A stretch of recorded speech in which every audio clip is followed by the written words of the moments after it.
Fala aí, pilotada, beleza, senhores voadores, tá tudo bem com vocês? Eu sou o Léo, esse aqui é o nosso canal no A para Motor. Sejam todos bem-vindos ao nosso canal. Rapaz, eu recebi esse vídeo aqui, se não me engano foi essa semana ou semana passada. Eu vi ele primeiro num grupo e depois eu comecei a receber ele várias vezes de várias pessoas, inclusive de aluno, principalmente de pessoas que estão querendo iniciar no esporte, pessoas que já iniciaram no esporte, mas são iniciantes, até mesmo também de pilotos, e os caras com as mesmas perguntas, né? E de fato algumas pessoas que perguntam, na boa intenção de saber, perguntam com total razão, porque dá medo de você ver isso. O cara tá voando ali e do nada o bagulho desaba. Você fica sem entender, de fato, dá medo, né? Quando você vê isso acontecer.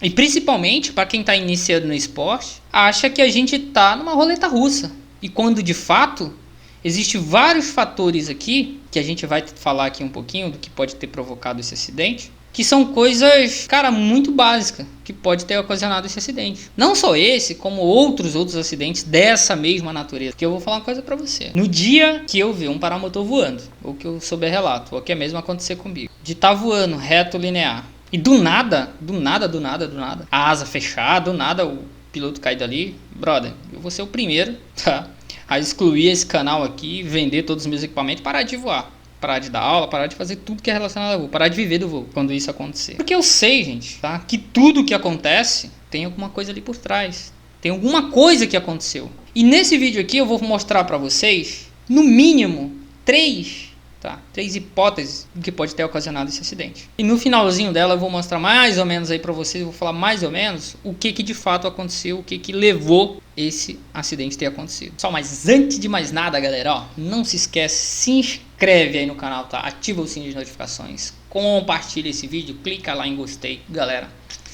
dá um puta trampo fazer uns vídeos desse, viu? Ajuda a gente, velho. Faz isso daí, não custa nada pra você se inscrever no canal e ativar o sininho, beleza? Clicar em gostei também. Compartilha. E qual que é esse vídeo, Léo? Que mistério é esse? O que aconteceu? Eu vou colocar aqui o vídeo na íntegra pra vocês assistirem. Primeiro, gente, a intenção aqui é ajudar de fato a quem tá iniciando no esporte, até mesmo quem já tá no voo. Não é hipótese alguma julgar o caráter da pessoa que tá voando, julgar a habilidade, julgar o tipo de equipamento que a pessoa tá. A ideia nossa aqui é mostrar, eu tô colocando esse acidente porque muita gente foi me perguntando, mas existem outros acidentes iguais a esses, provocados pelos mesmos problemas que foi esse daqui, tá bom? Vamos lá. A princípio tem dois pilotos voando, você percebe lá que apareceu a pontinha, além do que também tem o barulho do motor, né? São dois pilotos que estão voando. Reto, nivelado, voo perfeito. Sem nada que possa dar errado. Deu uma aceleradinha, subiu um pouquinho mais. Área de escape, tudo perfeito. O cara pode pousar em qualquer local aí. Fez uma curvinha para a direita. E agora ele entra numa outra curva para a esquerda.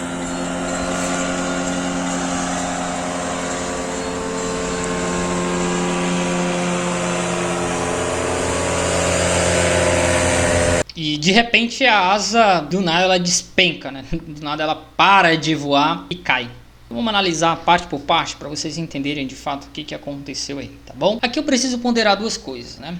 É o que aconteceu e o que levou isso a acontecer. O que aconteceu nada mais foi um stall, né? A asa do nada ela parou de voar, né? Ou aconteceu uma perda da sustentação. E aí a gente vai analisar o porquê que isso aconteceu. Eu não vou entrar aqui no mérito mostrando para vocês o que é um stall, o que é aquela coisa toda, porque se você chegou até aqui, ou se você procura, ou se você voa, sabe muito bem do que é um stall. Tá cheio de vídeos aí no YouTube falando exatamente do que é stall, já tá um assunto bem saturado. Mas a nossa asa de paramotor, ela tem uma ponderação, ela tem um ponto diferente, porque a nossa asa de paramotor, ela não é uma asa qual contém elementos rígidos. A nossa asa, ela é toda flexível. Então o stall, ele pode variar um pouquinho de acordo com a operação. Levando aqui para uma asa rígida, o stall, ou a perda da sustentação, nada mais é do que a perda da sustentação causada pelo ângulo crítico, né? Pelo ângulo de ataque máximo, um ângulo de ataque excessivo. Que é isso? Para que a asa possa voar, ela precisa ter um ângulo de ataque ali mínimo. Esse ângulo, normalmente na asa de paramotor, ela varia aí menos 5 graus ou até mais 20 graus. Passou de 20 graus, você já vai estar num ângulo de ataque crítico ou num ângulo de ataque máximo. Se você está voando, quanto maior aumenta o ângulo de ataque, tá? Maior é a tua sustentação. Porém, a tua velocidade diminui. Se você aumenta o ângulo de ataque até chegar a 20 graus, por exemplo, esse ângulo de ataque faz com que você tenha a sustentação máxima, porém a velocidade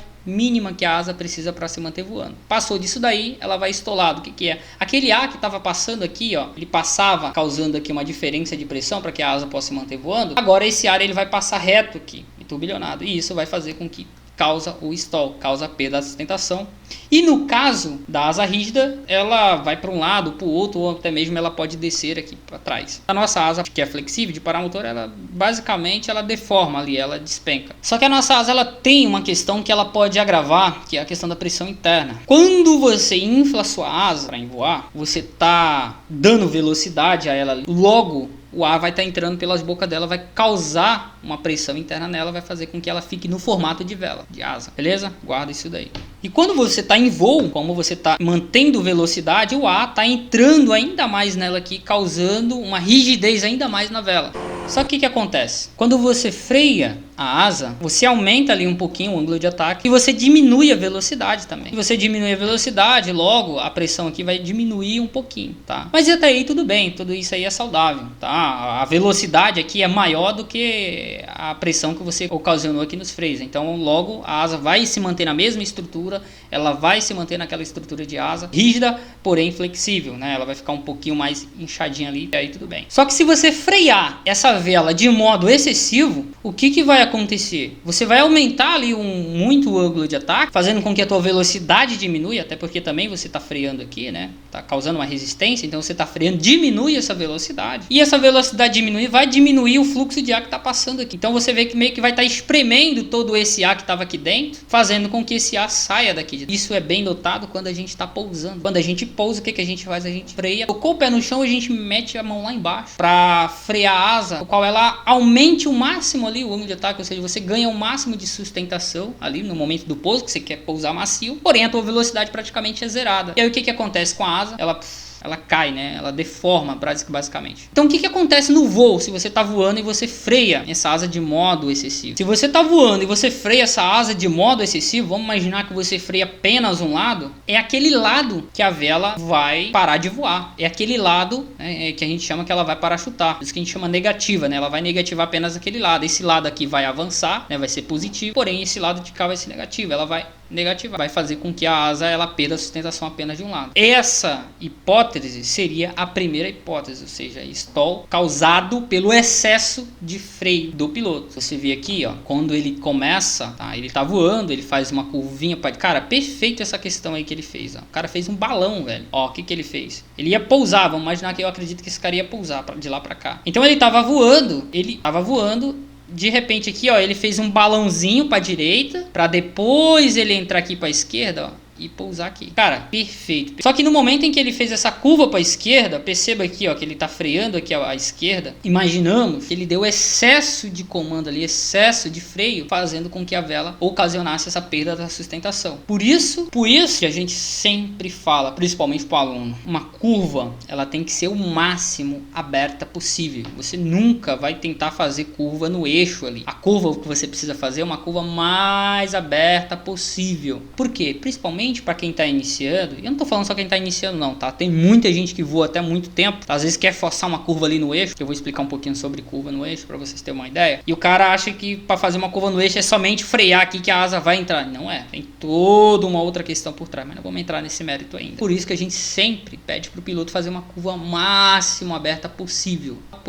para que ele evite frear em excesso ali o freio. Tem aluno até que quando está iniciando a gente manda o cara frear, fazer a curva, porque a gente fala tanto isso, fala tanto durante o curso. Por isso que eu tô falando pra vocês que isso daqui não é do nada, acontece. Você fala tanto, vai falando tanto com o aluno sobre aquele, ó, stall, mão de marreta, para, freia mais devagar, ó, cuidado. Isso durante os exercícios, ele não estola a asa, levanta a mão, aquela coisa toda. Que quando o aluno tá voando, o cara tem um medo de frear a vela, velho. O cara tem medo, freia a vela, cara, faz a curva, e o cara mantém reto ali, e a curva faz aquele balão tão alto, porque ele tem medo. Mas ao longo do tempo ele vai entendendo a energia da vela, ele vai entendendo o tanto que ele pode frear e o tanto que ele não pode frear, de modo em que ele vai começando a pegar aquilo dali. E aí ele começa a entender os limites da vela, ele começa a entender isso dependendo do equipamento que ele está utilizando. Agora a gente entra em um outro ponto, tá? Num outro ponto que poderia também ocasionar esse acidente aí, além do excesso de freio, que seria a asa muito porosa. O que é isso? O que é porosidade, Léo? Tô enfatizando muito aqui, acho que para quem é piloto aí, até puto aí agora assistindo o vídeo, porque eu tô falando coisas básicas, mas acredita, tem gente que voa e não sabe esses princípios básicos. Porosidade nada mais é do que a quantidade de ar que a asa ela vai deixar vazar. O ideal da asa é o vento entrar, o ar entra e mantém aqui dentro e ele não sai por nada, tá? Porque ela vai estar vedada ali, ela tem uma selagem, né? Ela tem uma cera no tecido ali, fazendo com que não passe ar.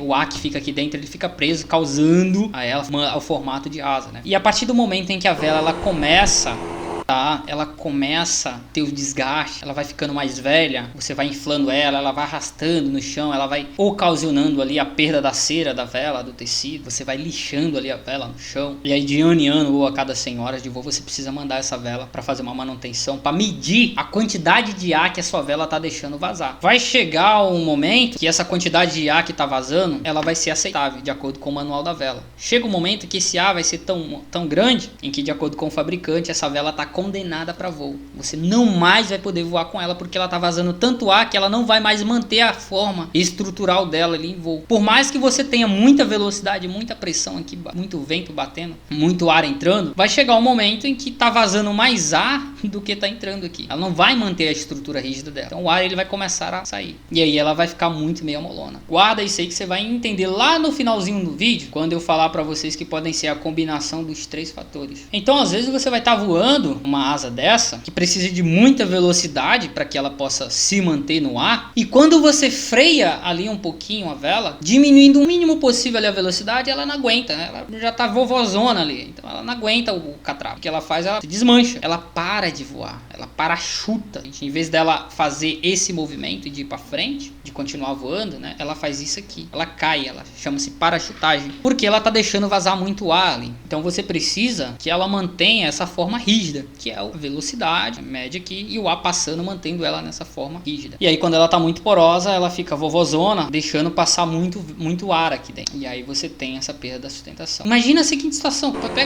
faz esse teste aí. Pega uma meia, e aí você pega uma sacolinha de supermercado. Uma meia, você sabe que se você tentar só pra encher aqui uma meia, você não vai conseguir, porque ela vai passar muito ar, porque é um tecido muito poroso. Então você adiciona um fluxo de ar contínuo nela, coloca bastante ar, um ventilador, e você mantém ela ali, a meia cheia. Se você tentar puxar a pontinha do pé aqui da meia para baixo, você vai ver que ela vai vir muito fácil ali, ela vai ficar toda molona. Agora se você faz isso com a sacola, ela vai tentar fazer isso aqui, você vai ver que ela tá mais rígida. A mesma coisa é a asa. Quando ela tá muito mais porosa, quando ela tá deixando passar mais ar, ela vai ficar muito mais suscetível a qualquer tipo de colapso. Um trisco que você der no freio, ela já vai cair. Porra, caiu, viu? Caiu. Agora de novo aqui. Então um trisco que você der, ela já vai cair, ela não vai aguentar, porque ela precisa de uma velocidade extrema para se manter voando, né? Por isso é a necessidade de você saber o real ou a real condição do equipamento que você vai estar operando. Você precisa saber se essa asa ela ainda é ou ela ainda está em bom estado para voo. E você não consegue saber isso a olho nu. Mas o ideal é você mandar para um técnico saber o que de fato está acontecendo com a tua asa. Se tua asa ela está ainda em bom estado para voo. A terceira e última hipótese que a gente vai ver aqui é uma coisa que a gente já até falou aqui no canal, que é sobre o efeito torque. Puta, o que tem a ver, Léo, efeito torque? Uma combinação de fatores vai fazer com que isso também possa acontecer. Aliás, eu já vi também isso acontecer. Se você não viu o vídeo de efeito torque, dá uma olhadinha aqui que você vai entender exatamente o que eu vou querer falar.